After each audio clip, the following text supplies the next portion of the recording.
Today, we delve into the unsettling case surrounding Tatsuya Ichihashi and his victim, Lindsay Hawker. Numerous bizarre and disturbing facets characterize this investigation, including a hidden body in a flower pot, attempts at plastic surgery to evade capture, and a nationwide manhunt for a suspect that would challenge law enforcement for years across Japan. While today's narrative begins in Japan, we kick off our tale in England, specifically in Coventry, England. Born on December 30th, 1984 to Bill and Julia Hawker, Lindsay enjoyed a joyful childhood. She shared her upbringing with two sisters, Louise and Lisa, and received her education at King Henry VIII School.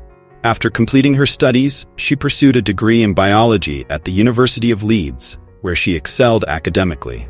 In 2006, she graduated with first-class honors. Balancing her dedication to her future career with a vibrant social life, Lindsay was known for her intelligence, nurturing nature, and caring demeanor, positioning her for a promising future. In mid-2006, fueled by a desire to explore new experiences before embarking on her master's degree, Lindsay devised an exciting plan. She opted to take a year off from her hectic schedule to travel while working, believing that this break from academics would offer her fresh insights into life. By October 2006, Lindsay had enrolled at the University of Leeds and also signed up with Nova Teaching School, leading her to board a plane bound for Japan. Lindsay enrolled in Nova, Japan's largest private English language school that seeks to recruit adults from across the globe to teach English in Osaka and Tokyo. This prestigious institution is known for its competitive selection, and Lindsay was fortunate enough to secure a position. Upon her arrival in Tokyo, she was assigned to Koiwa, a neighborhood in the Edogawa ward, where she soon discovered a blend of comfort and excitement in her new environment. Just a short 17-minute train ride from Akihabara and 22 minutes from Asakusa, Koiwa is surrounded by an abundance of sites and activities that cater to all interests. Recently, a newcomer found herself captivated by the vibrant culture of this incredible city and quickly fell in love with its charm. Seeking a more affordable living option, she decided to relocate slightly east to Achiwa, where the rent was more budget-friendly. Teaming up with two fellow teachers from Nova School, she soon formed a close bond with her new roommates. With friendships blossoming and new adventures around every corner, her time in Tokyo began to pass in the blink of an eye. While Lindsay was enjoying her time away from home, thoughts of her loved ones often crossed her mind. She cherished her supportive family and her close-knit circle of friends. Despite the excitement of her new adventures, the pull of home lingered. To stay connected, the dedicated homebody frequently reached out through Facebook, Skype, texts, and phone calls, ensuring she remained close to those she cared about. In March 2007, 6 months after her arrival in Tokyo, Lindsay experienced an uncomfortable incident. After finishing her workday, she made her way back to Chiba Station to retrieve her bicycle. As she was in the process of unlocking it, a man approached her from behind. When she turned to face him, he exclaimed, "Lindsay, you are my English teacher." He repeatedly declared, "You are my English teacher," bewilderingly. Lindsay was taken aback, certain that he was not one of her students. Embarrassed, she chose not to engage further, yet the man continued to follow her. Lindsay hopped onto her bicycle and pedaled off, but the man continued to trail her. She increased her speed, prompting him to shift from walking to jogging, and finally to running. Navigating through the complex maze of streets and pathways in Chiba made it nearly impossible for her to lose him. He persisted in trying to engage her in conversation, inquiring about her hometown and her studies. Despite his attempts to connect, Lindsay focused on evading him. Eventually, she arrived at her apartment and came to a halt, bringing her ride to an end. The man identified as Tatsuya Ichihashi had pursued Lindsay throughout their journey home. Once he finally reached her, he had a proposition to share. Despite his peculiar behavior, the proposal was straightforward and innocent. Tatsuya inquired if Lindsay would be willing to give him English lessons, expressing a desire to improve his language skills. He suggested they could meet at a cafe, offering to compensate her generously by the hour. Lindsay graciously declined, citing her busy work schedule and the fact that her free time was meant for her own enjoyment. Although Tatsuya looked disappointed, he appeared to accept her decision. However, just before parting ways, he posed one final odd question. After an exhausting pursuit of Lindsay through the bustling streets of Chiba, he found himself parched. He approached her with a polite request for a glass of water in her apartment. Although Lindsay felt a twinge of reluctance and unease about his presence, she ultimately allowed him inside. She recognized him as an unusual figure who made her uncomfortable. But with two roommates at home, she saw this as a chance to subtly indicate that she was never alone. Moreover, it provided her friends an opportunity to see his face in case they needed to recognize him later. Once inside, while enjoying the drink she had offered him, he broached the subject again, but this time with a catch. He proposed a rate of 3,500 yen, or about $32 an hour, making it clear that their interaction would be entirely professional. It was an offer that Lindsay found hard to turn down. Even though Nova was providing financial support while she navigated life in Tokyo, Lindsay found herself in need of some extra cash. The opportunity that presented itself was seemingly easy money, leading her to agree to Tatsuya's request and arrange a meeting at a coffee shop a few days later. Tatsuya expressed his gratitude, thanking Lindsay for her willingness to help. Before departing from her apartment, he wanted to leave her with something memorable. Tatsuya pulled a pen from his back pocket and began sketching on a piece of scrap paper. Moments later, he handed her the note, a drawing of Lindsay, accompanied by his name and phone number. Tatsuya Ichihashi was a 28-year-old resident of Ichikawa, a city in Chiba Prefecture. Was born on January 5, 1979, where he spent his early years before relocating to Chiba. Coming from a prosperous family, he was the son of a local hospital physician and a practicing dentist. During his childhood, Tatsuya aspired to pursue a career in medicine, mirroring his father's profession. After failing his exams and being unable to pursue further studies, Tatsuya Ichihashi opted for a degree in horticulture. He graduated from Chiba University in 2005, achieving respectable marks, yet he showed little interest in seeking employment afterward. Instead, he relied on a monthly allowance of 100,000 yen, approximately $920, provided by his parents. This period reveals a more troubling side of Tatsuya. Though he had no prior criminal record, he was previously implicated in an allegation of theft. A woman was reportedly assaulted on the street during a robbery incident involving a male suspect, identified as Tatsuya. The case has since been resolved outside of court, with reports suggesting that Tatsuya's father compensated the victim with approximately 1 million yen, equivalent to $10,000. Tatsuya is characterized as a solitary figure with a strong commitment to physical fitness. He frequents his local gym and is known to cycle over 25 kilometers each day. Additionally, friends described him as somewhat reclusive, rebellious, and exhibiting aggressive tendencies. With no plans to seek employment and relying on just $900 a month, the question lingered. Could weekly sessions at $35 an hour really be sustainable? Returning to Lindsay's apartment, Tatsuya presented her with a sketch that included his name and contact number. He expressed his gratitude for her time and for the glass of water, wishing her well until they would see each other again in a few days. Fast forward to Saturday, March 24, 2007. A few days ago, Lindsay reached out to Tatsuya to schedule their inaugural English lesson at a nearby coffee shop. Security cameras recorded their interaction as they waited in line for drinks. While Lindsay appeared relatively at ease, she noticeably stepped back whenever Tatsuya edged too close. The duo engaged in conversation for what seemed to be just over an hour, during which they made satisfactory progress. However, the meeting took a turn when Tatsuya awkwardly admitted that he had forgotten his wallet. "No worries," he reassured her. "I live just half a mile down the road. Why not swing by, pick up your money, and then be on your way?" Tatsuya suggested. Lindsay nodded in agreement, and the two of them hopped into a taxi. Since she hadn't brought her bike that day, and had work scheduled later in the afternoon, Lindsay asked the driver if he could kindly wait for her at Tatsuya's apartment.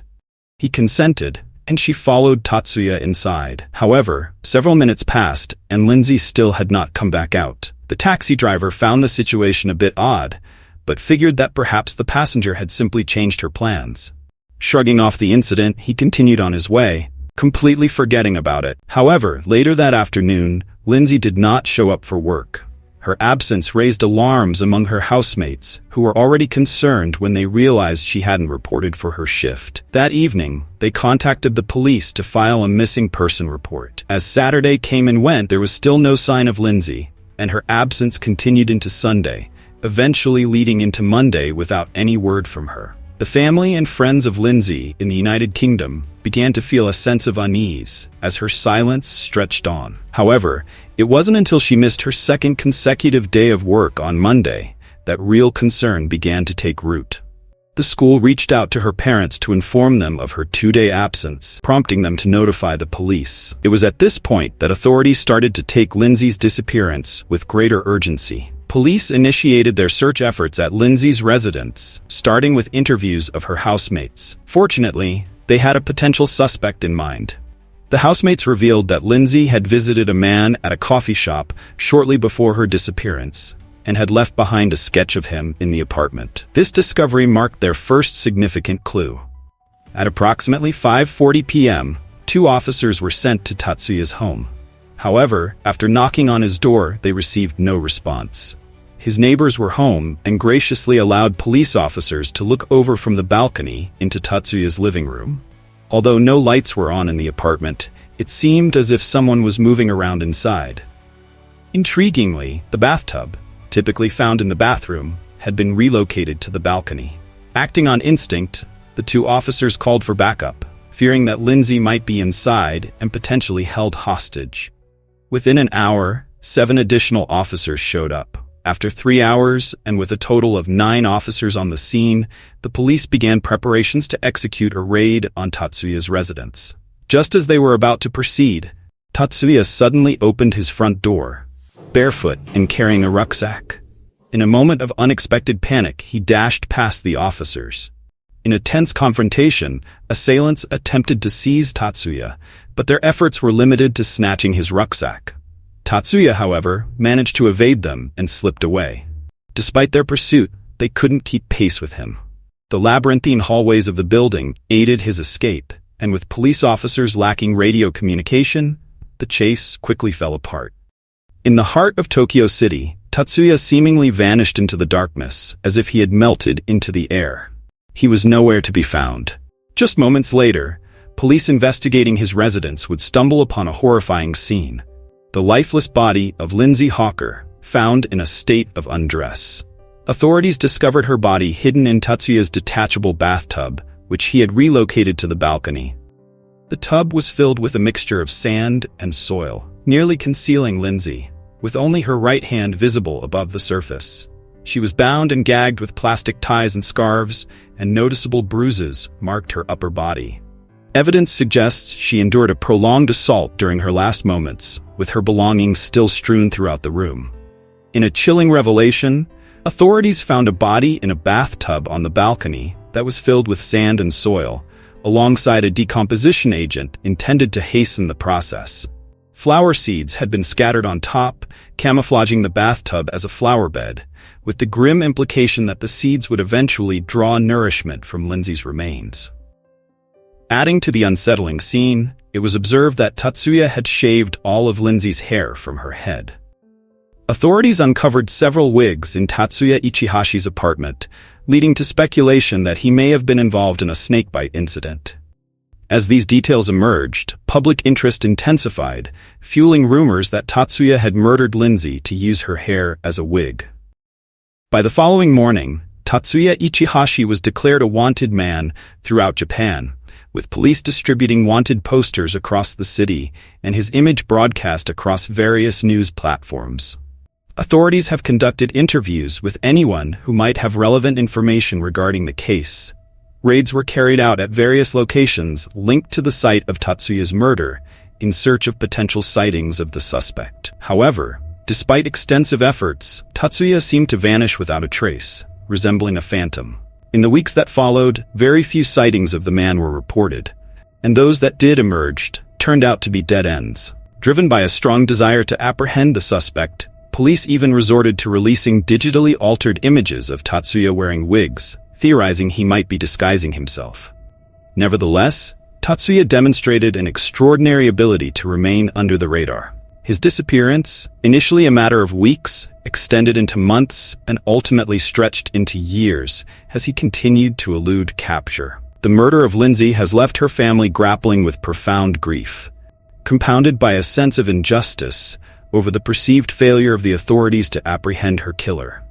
Frustrated by the ongoing pain of their loss, her parents grew increasingly critical of the investigation, accusing Japanese law enforcement of becoming complacent and negligent in their efforts. Driven by their anger, Lindsay's father, Bill, took it upon himself to visit Japan just months after their daughter's tragic death. While there, he actively sought to raise awareness about the search for Lindsay's assailant. In a notable encounter, he approached members of the Yakuza in a bar, presenting them with 2 bottles of whiskey and appealing for their assistance. As the investigation continued, questions mounted over the handling of the case by Japanese police. How did 9 officers allow a suspect to evade capture? Why was there a delay of a month in questioning key witnesses? And why was the wanted poster displaying a photograph that was 7 years old? Tensions escalated between the police and the Hawker family, drawing the attention of both British and Japanese media. Meanwhile, the fugitive Tatsuya evaded authorities by traveling across various parts of Japan, from Aomori in the north to the southern regions, where he would meet with friends and discuss his situation, even reflecting on his own mortality. During his time in Okinawa, Tatsuya managed to stay under the radar. At times, he even took refuge in a concrete bunker on a remote island to further evade detection. The year following Lindsay's death in 2008 and throughout 2009, Tatsuya found himself in Osaka. During this period, police were increasingly desperate to locate him. In response, the National Police Agency significantly raised the reward for information leading to his arrest from 1 million to 10 million. They also issued a statement indicating that Tatsuya was believed to have undergone plastic surgery to change his facial appearance, urging the public to be vigilant for any signs of his distinctive identifications. The initiative proved successful when, in October 2009, a plastic surgeon in Nagoya confirmed that Tatsuya had indeed had facial surgery to alter his appearance. This development reinforced the police's efforts, as they reiterated their belief that Tatsuya had modified his looks through these procedures, and continued to encourage the public to remain alert for any similarities to his unique identifiers. In a moment of recklessness, Tatsuya agreed to have a before and after photo taken of his surgery, images that would later be shared with law enforcement and, eventually, the public. The newly released photos from the police revealed the results of the crow-anillet conforming technique, a method referenced in the Tokyo area, marking a significant breakthrough. So effective was this technique that a colleague at a construction site in Osaka recognized Tatsuya, prompting him to quickly realize that he needed to flee the city to avoid drawing attention. Evidence confirmed his identity as German, although Tatsuya was American. He intended to implement a plan he had executed during past close encounters, fleeing to Okinawa to take refuge in one of the forsaken concrete bunkers scattered across its remote islands. On November 10, 2009, he stealthily made his way to the ferry port in Osaka. After 3 days of keeping a low profile on a slow ferry to Okinawa, he believed he would finally secure a safer position away from justice. However, just as he was about to board the boat, Tatsuya's luck ran out. A ferry port employee recognized him and alerted security, suspecting he might be Ichihashi. They were right. Moments later, Tatsuya found himself confronted by several officers who asked for his name. At that point, he realized the end was near. He admitted, "Yes, I am Tatsuya Ichihashi." The game was over. Tatsuya Ichihashi was formally apprehended by police and initially charged with the crime of concealing a body. Subsequently, he faced 2 additional warrants for rape and murder. After an 8-month wait, he finally stood before a jury. His trial commenced on July 4, 2011, with expectations surrounding the verdict largely predetermined, leading to a brief deliberation period. The case garnered significant attention regarding Japan's judicial response to his actions. While the country does impose the death penalty, it is rare for single murderers to receive such a sentence. Nonetheless, Tatsuya's high-profile case drew considerable media coverage, prompting public support for stricter punishment. During the trial, Tatsuya confessed to luring Lindsay Hawker to his apartment, where he raped and subsequently strangled her out of fear that her screams would alert the neighbors. On July 21, 2011, Tatsuya Ichihashi was sentenced to life imprisonment for the murder of Lindsay Hawker. Despite Lindsay's family's request for the death penalty for Tatsuya, the court determined that such a sentence was not warranted due to his lack of prior convictions and the possibility of rehabilitation at the age of 32. However, the upcoming trial promised to bring additional suffering to Lindsay's family.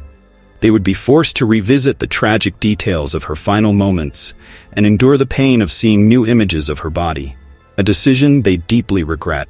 In the aftermath, Lindsay's parents conveyed their feelings to the state media. The recent verdict sentencing Tatsuya to life in prison has been largely applauded by the public across the nation. Ironically, Tatsuya himself was the first to benefit from his release. He had previously authored a book in which he confessed to the murder of Lindsay. This autobiography details his 2.5 years evading capture and the lengths he went to remain undetected.